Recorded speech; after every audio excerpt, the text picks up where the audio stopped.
daughters, sisters, and wives. He says they're gonna change our lives.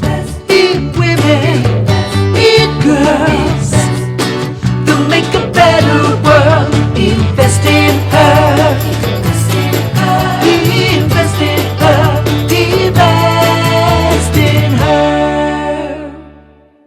And now here's your host, Catherine Gray. Welcome to Invest in Her this week, our series that covers how we are going to stop the underfunding of women. And today I have on three extraordinary guests. They are all trailblazers in this economic, financial world of women and funding.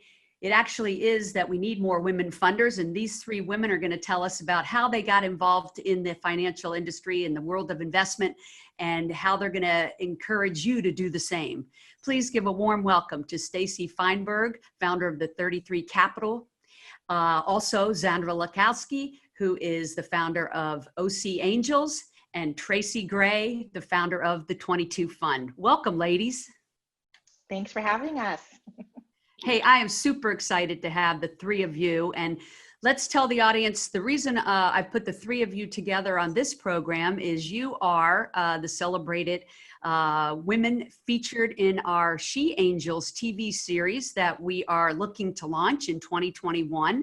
And you all are three women that are just an exceptional example of what we need in the financial industry, the world of investment, because as we all know, all of us listening, that women are so underfunded, and we're going to talk about why that is and how we can fix that. That's what this show is about. It's about the women and the things that we can do and the resources that we can actually change this and turn it around so that men don't get 90% of the funding, but that women actually get their fair share.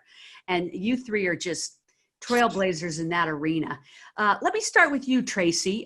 Tracy Gray, the founder of the 22 Fund. Everybody in the investment world knows what an incredible woman you are. And I know you're making such inroads. You've raised millions of dollars to help fund women businesses and women of color. And just tell me a little bit about how and why you got involved. How did you start this 22 Fund? In fact, what does the 22 Fund stand for? Well, thank you for having me, Catherine, and hello, ladies. It's great to be on here with you.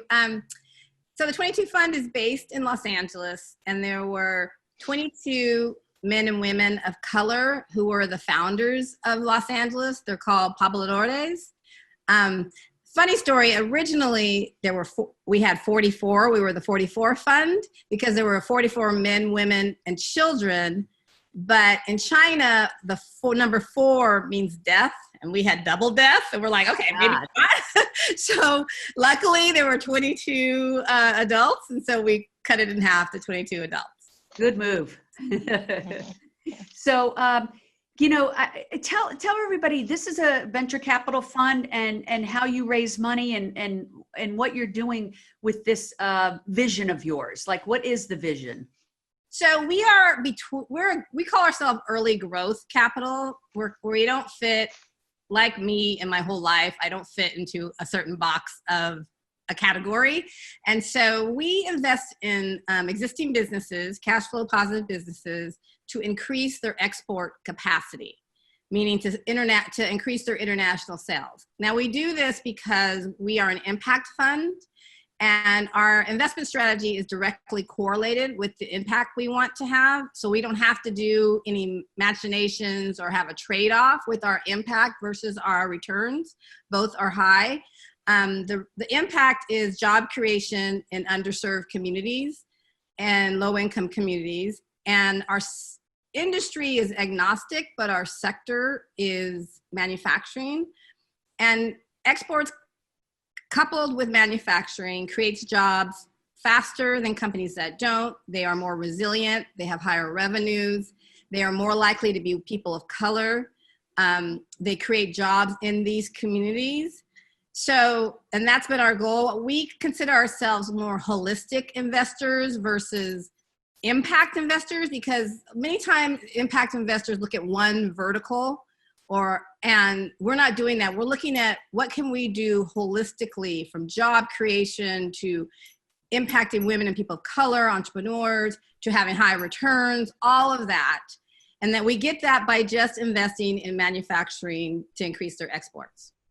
You know, you're one of the standout women when you Google, you know, venture capital and whatnot. I mean, you pop up. You are incredible, and I'm going to get back to you because I want to hear more about how you actually got started in this. But I just want to shift gears for a minute over to Xandra, because Xandra, you have a different approach to the investing. You've started an angel group.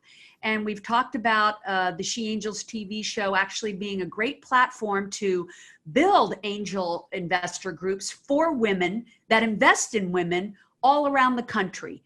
And this would be just game changing for the inequities of the underfunding of women. This would be how we can change it. And so what you're doing is so important. Tell us a little bit about the OSEA Angels group and how and why you started it. Sure. Well, I'm happy to be here. I'm so happy to be part of this journey. It is very important to get the funding to more women entrepreneurs, and I know we'll talk about that as we go on. So I started angel investing back in 2013. I'll back up a little bit. I managed our own family office. I started doing that in 2008, and in 2013 I made my first angel investment. The first couple of those investments basically I lost all my money because I wasn't listening to my advisors. I wasn't listening to my attorney, and I wasn't listening to everybody that were mentors. I just had an idea. I thought, I love this founder. They have a great thing. I'm going to write a check. And boy, those losses stung. But my members and OC Angel Investors are learning from my losses and my successes. So I wanted to join a women's group. I live in Orange County, Southern California, and I wanted to join a women's group here, and there wasn't one. So I launched OC in January 2017 with 8 members. And we have 45 members, and we're growing now. And our sole mission is to educate, connect, and inspire women to learn more about angel investing. You know, with the TV show, we always say that what you're doing is like the new book club. You know, right. It's like women belong to book clubs, but how exciting to belong to something like what you've started, a women's investment group, where you can go actually and listen to female pitches, read their decks, learn about all the new innovative and exciting things that women are coming up with that are going to help change the world. And so this is something really exciting that people can become a part of. And I love what you just said, because, you know, people don't want to venture out on their own because they're afraid of making a mistake like you did. And I appreciate you sharing that story with us. But the key is to find a group like yours, or connect with someone like you and start their own in their own city, so that we have angel investor groups all over the country for women, by women, for women. Yes. And by being a part of a circle like yours, they learn how to be an angel investor. And that's really what's key. And that's why, you know, we always perpetuate women helping women. It's in this, specifically in this niche where people don't really understand it. They don't want to do what they're scared of, but it's very exciting. And it's great to get in with women like your group that, you know, will educate them on how to be a good investor. So speaking of that, I've got to kick it off over here to Stacey Feinberg, who is an amazing and smart investor with a very interesting backstory. I am going to just tell our listeners, Stacey, that you actually were in sports marketing, same as your dad, and had shared with me that the famous movie Jerry Maguire was actually based on your father. And I want to know how you went from sports marketing into starting 33 Capital and becoming an angel investor. I know you're also part of the OC Angels, and that you guys all know each other. And tell us, how did you get started in this and start your 33 Capital? Well, like I always say, it's a pleasure to be here. I'm thrilled to be here with all of you, with Tracy and Xandra. Thank you for letting me join you. 33 Capital is named after Larry Bird, who is one of our clients and my next door neighbor for many years. And I actually ended up in a good friend. And I loved everything he stood for drive, focus. He was the first one at the gym, the last one to leave. He was humble. Laser focused, and he did his research on the opposition better than anybody. And based on results, it worked. So it became our lucky number amongst our family, and that's why I chose 33 Capital. And so far, so good. I had a feeling that it was something with luck. I'm a real big numbers person too. And he knows about the fund, and when people see my business card, it looks like his uniform. And so 8 times out of 10, somebody will say, is it? And I'll say, yep, it is. Anyway, I just want to say that I often tell this to a lot of the young women that I mentor, and I tell this to anybody who will listen. Life is not a straight line. And if it was, it would be very boring. I think it's the zigs and the zags that make life exciting. And I have tried so many different things. I haven't necessarily succeeded all of them, but I have tried them, and I have no regrets for any of the things I've tried. I've worked on a salvage operation for an 18th century British frigate that went off the coast of Delaware. I was one of the first female agents. I did not become a lawyer, so I was not a sports attorney like my father, but I was an agent. I was the only woman at the combine every year for football and at the various drafts. Everybody thought that I was a groupie, but I was actually their agent. And then I met a man who I ended up marrying, and when we were together, I had to become a quick study because he was in finance. And when we were at Harvard Business School, I had to work 3 jobs while he attended Harvard Business School, but I listened in and audited most of the classes. So I got a quick education on finance, but it wasn't until we actually opened up a hedge fund that I became, an analyst for ourselves, that I learned, but that was public markets. And my father, I remember at the time, said, my God, my daughter's a professional gambler. I literally yeah, right. better than somebody, who was playing at a poker table. And I made him understand that thanks to due diligence that, I was actually the house and not to be oh so concerned. But those are public markets, and the things that you were not allowed to ask people are the exact things that we ask now in the private markets. So when I made the switch, I really had to make a switch in my brain too, because again, the things I would get chastised for asking the head of a public company are perfectly fine, because when you're in the private markets, you're teammates. You're on the same team. You're on the same side of the table. It's very different.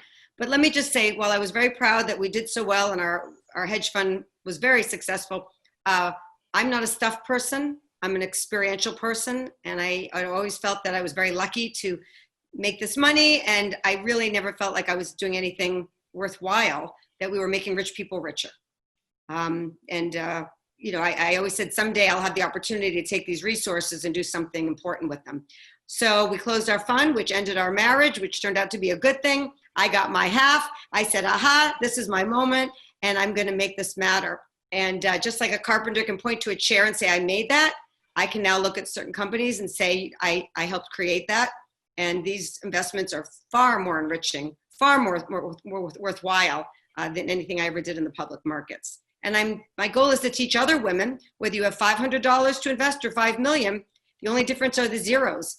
You're still going to do the due diligence. Perhaps there'll be more due diligence with more zeros, but nevertheless, we can all do this. And a lot of women do this in philanthropic giving circles. I was a member of a group called Circle of Angels. We did due diligence to see who we were going to, give our pool of money to. But now we can do this for profit. And for profit is not a dirty word, ladies. Right. No. I think that what you just said is so important, because I do think philanthropy is important. That's why we have the SheAngelsFoundation.org. But we also think that it is important, like you said, to make money on your investments. And why not invest in a smart women's idea and make money on it and have her be successful, you be successful. It's a total win-win. And that's what this is all about. And I think a lot of women out there, they haven't even thought about being an angel investor. And that's really the platform of this TV series, is to show 3 extraordinary women like you, very diverse. We want people to all relate. You as a Jewish woman, Xandra, Latino, of course, Tracy is a Black woman. We have a nice array of women that represent the people that are out there, the women that are out there. We want people to understand that it's going to take diversity, all different ethnicities, all different ages, to come together and change this underfunding of women. It's going to take us all. We can't separate ourselves and say, oh, we're going to stay in our own group over here and this group over here, this group. We are so much more powerful when we come together, like the 3 of you. It makes us unstoppable, don't you think? I just want to say that I was inspired by Tracy Gray and Xandra Laskowski. I looked up to them when I started my path to learning on how to become an angel investor. It wasn't natural. It wasn't something I knew. I had to start, and I took that very first step, and I started researching women that were doing this. These women came up. I had the opportunity to meet them at different events, and their inspiration has gotten me where I am now. And so I hope that I can do the same for other women. Yeah, I think a TV platform that shows women who are trailblazing this arena, who are super successful at it and are willing to help other women learn it, it's amazing, opportunity for us to help change the world through this platform. And Tracy, how did you get involved in this? Because, who looks at the, venture capital where it's like, 9% of the people or decision makers are women. It's very few women, especially very few women of color. What made you say, I'm going to enter this field that hardly any women are in, and make such a difference? Like, what was the catalyst to that? What made you make that jump? I wish I could tell you a great story that I had whole, epiphany and all this thing. And, like everything, it happened by accident. I didn't really know anything about venture capital. I never even heard the word when I joined a firm. I came from tech, and I was on the space shuttle program. I was an engineer on the space shuttle program, and I got into the music industry, and I was working for an individual he was the only friend of a well-known VC up north in Los Angeles. And they were frat brothers, as guys do. It's like, oh, I know him. He must be cool. So I'll have him invest all my money for me he had no background.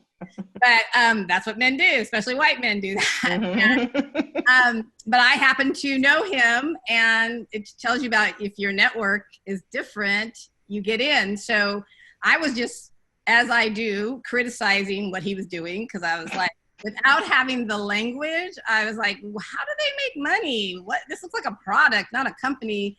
And this was in the early 2000s. And he's like, instead of criticizing me from afar, why don't you come in and we'll pay you? And I'm like, okay, because any shiny object, I'm like, oh, that looks like fun. So, but I was lucky, and I didn't know at the time how fortunate I was to get in there and how hard it is, but I loved it. I loved it. I have pretty much ADD, so I could work with different companies. I got bored with one, I could move over to this other one and help them. But then as I was doing this, as you know, when you first come into a fund, you're the analyst associate, and you're like the barrier to get to the partners. And I was getting 300 to 500 business plans a month. Wow. All white guys.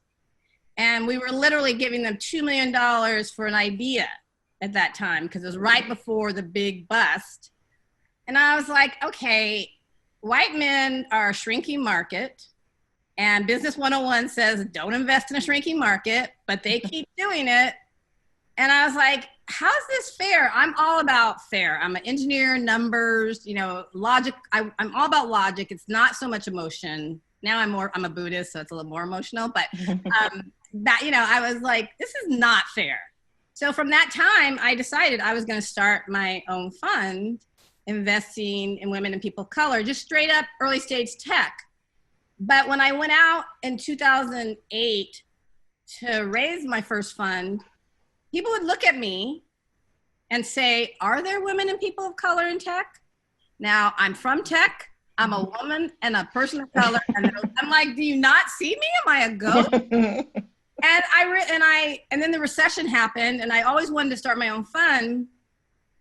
And it hasn't changed much, frankly. It's still, people look at me as a woman of color, and they never say straight out, it's because you're a woman of color. But all the barriers and the goalposts keep moving every time they do due diligence. It keeps moving. And, they don't realize I have a lot of friends that are white guys who are raising funds. And funny, they have worse backgrounds than I have. They don't fit criteria, but suddenly they will alter the criteria and the requirement for them. I've seen it over and over. That's why we need more women in these arenas. We need more women decision makers, right? And Stacey, I know, when you work with people, people will come in and I know you tell them in lay terms even what somebody entering in doesn't even understand the lingo, and you'll say, well, this means that, and that means that, just on the most simple note. I love that you do that with the people that you're working with that want to get into angel investing. Well, basically I dumb it down. Why not? Investing for simple. idiots, I guess. I don't know, like angel. Yeah, because like Tracy's saying, it's all white men. They have their network. We have to create our own financial investment network, right, ladies? I have a Yes. real pet peeve, and I think a lot of the problem is socioeconomic as well, because the people that you are in your inner circle, that's your network. That's your go-to. But And don't you think there's plenty of wealthy women out there that could be investing that aren't? Don't you think there's a lot that just, they don't want to put their toes in the water because they don't know anything about it? Yes. Yeah, That's why, yeah, that's what we did with OC, because every single one of my investors, my members, are brand new. They get it. That's why I think, yeah, like Stacey said, I keep it simple. I explain to them in a very topical way what it is. But I think the way that we do our meetings, we bring not only the companies that are pitching to us, but we also start with an economic report. It's very important for our investors to understand micro and macro trends in economics, and then what's happening in the financial markets, because that's going to impact sectors that we're investing in, as well as we bring a speaker in to speak to us about something germane to startup, whether that's every year we pick a sector to study. This year it was esports, e-gaming, and digital healthcare trends. And boy, we didn't see COVID coming, but when that hit, those sectors are doing better than ever, and there's really great opportunity there. And so we bring a speaker in. So and Stacey suggested, let's have someone speak to us about AI in September. So September we're going to have a speaker, because it's very overwhelming, and they give us just a snippet of what that is, a snippet of something, because we're all busy. We have a lot of information that we're digesting on a daily basis. So when you come to an OC meeting, it's going to be quality. And then we have companies pitch to us, and throughout the process, we're learning through the Q&A, they're learning the lingo, and then afterwards we have a debrief. If there's lots of interest, we will do due diligence, a group due diligence, and I kind of prep the members. I send them a sheet of, this is what questions to be asking, things to be thinking about, because due diligence, you can get in the weeds with details. So I try to kind of guide them through the main things to ask, and you can get deeper and deeper and deeper if you want. And, and I love that you train people. What a fantastic program. I'm telling you, we have to get this, all over the country and eventually all over the world. One of the things that Tracy said rings true is that there are not only more white male investors, predominantly that's what they are, but it's also, as she mentioned, mostly white men even pitching for the money, and we have to solve that issue too. Mm-hmm.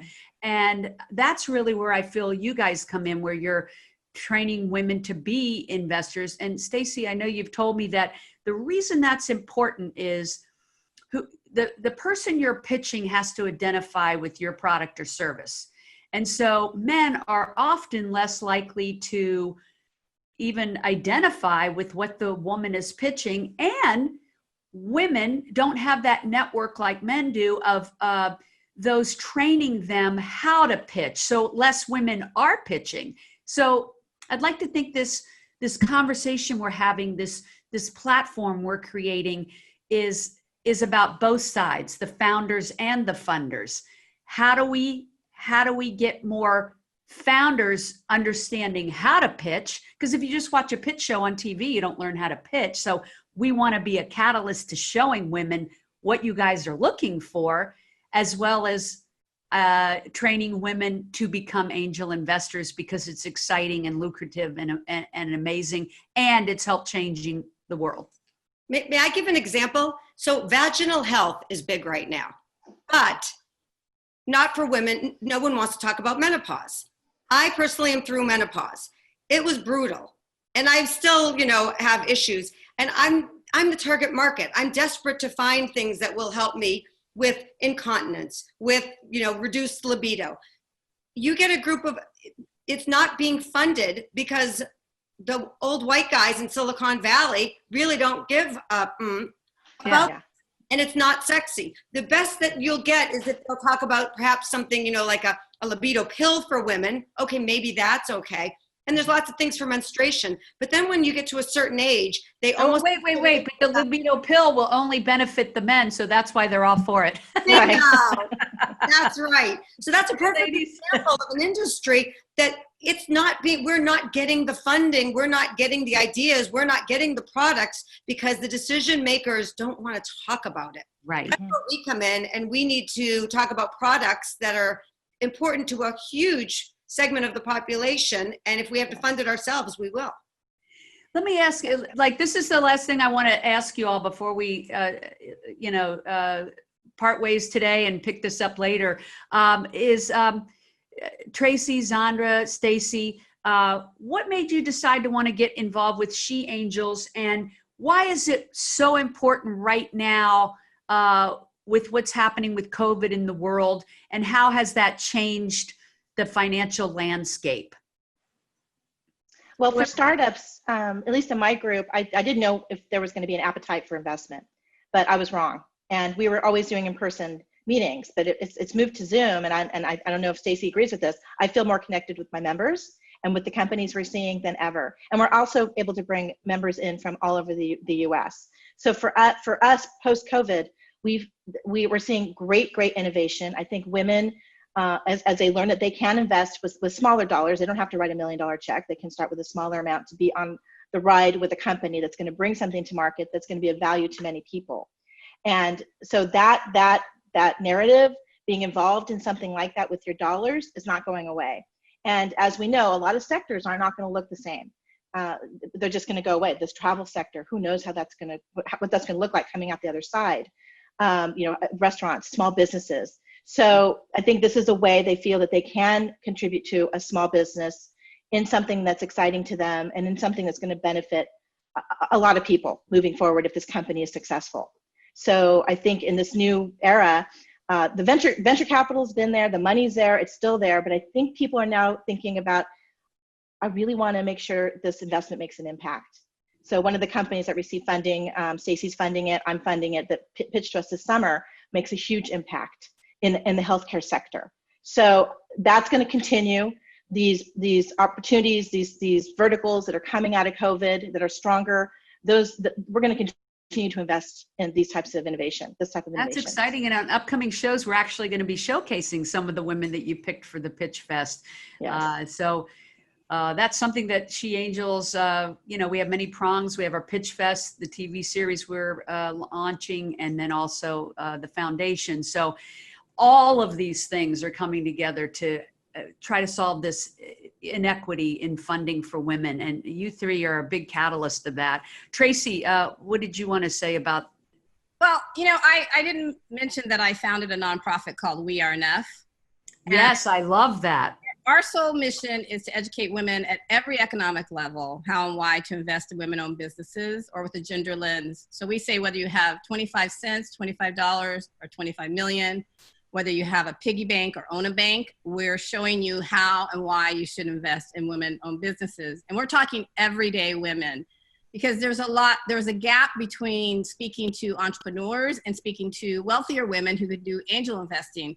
But no one's talking to everyday women, the power of their wallets and how they can literally change the world. Literally, the path to changing the world is through women, which the United Nations has said about the Sustainable Development Goals. You can increase women's wealth, you impact the top Sustainable Development Goals.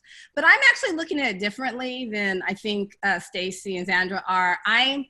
I'm trying to see through She Angels. This is why I was interested in She Angels. And before even COVID, I don't know if we should be, as women, duplicating the ecosystem as men, doing the same due diligence, looking at the same things the same way. It hasn't worked for us because it wasn't built by us. And so we can look at different ways. Maybe our intuition about menopause, what we need in menopause is better than looking at all the numbers and helping them create a business that fits for us. So, and I'm getting not so interested in pitch contests so much anymore, because those pitch contests were created so that we as women can speak to men, really, the way they want to hear it. And I think I don't know what the different way is, but I believe Well, what if those women are speaking to women instead of speaking to men? I think that's what we have to do. That's what I'm saying. That's why I was interested in She Angel, because I went to your event and it was different in the way women were pitching. They were pitching in the way that they feel comfortable. What Xandra and Stacey do, it's a more collaborative. Women like to work together. So why do we work together with our investing, but why are we putting women up on a stage to pitch by themselves when they want to have more of a back and forth? So I'm thinking during COVID, can we come out with not Build Back Better or, but to do something new and different? This is our chance to create an ecosystem that is equal, it's equitable, and isn't set for that 98% of the people who control most of the money around the world. So that's why I was interested in She Angel, because Catherine, talking to you, you've always looked at it differently too. And so I think this is our chance, and I hope we don't let this moment that's becoming a movement not be mainstream in a way that fits for us. So I totally agree with you. And that is what makes it a platform, what we're doing here. We really are doing something in it, like you said, in a different way. And there is such an opportunity for it to be a movement of getting more women behind women and educating more women to be investors and educating founders about, how to really present themselves. Stacey, you want to give us a little wrap up? I wholeheartedly agree with you, Tracy, and I feel that let's be less competitive and more collaborative.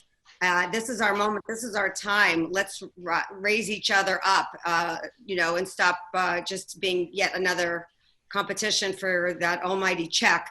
I almost see perhaps She Angels would be an opportunity for us to be our own accelerator group, our own incubator.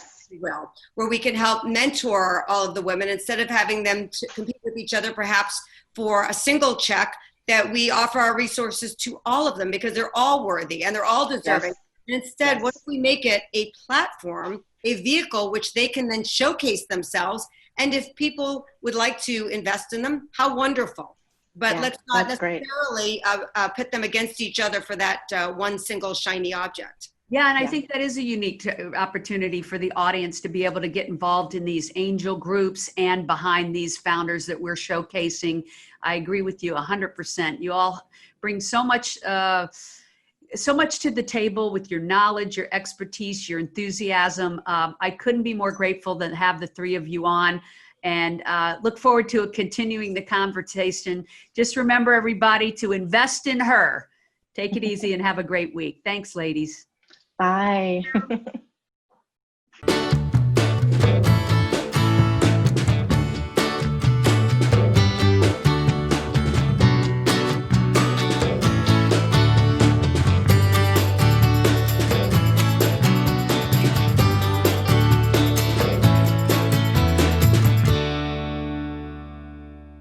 Our theme music was created and produced by Lindsay Tomasic.